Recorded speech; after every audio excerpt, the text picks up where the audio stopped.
Showbiz Roundup.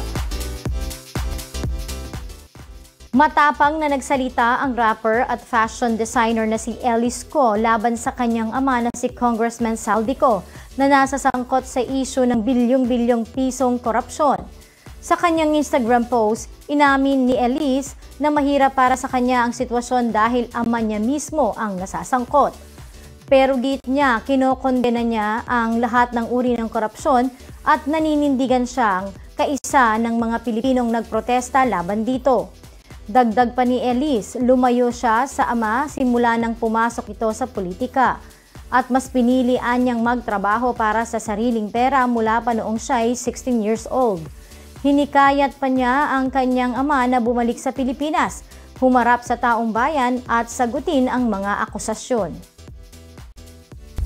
Showbiz Roundup.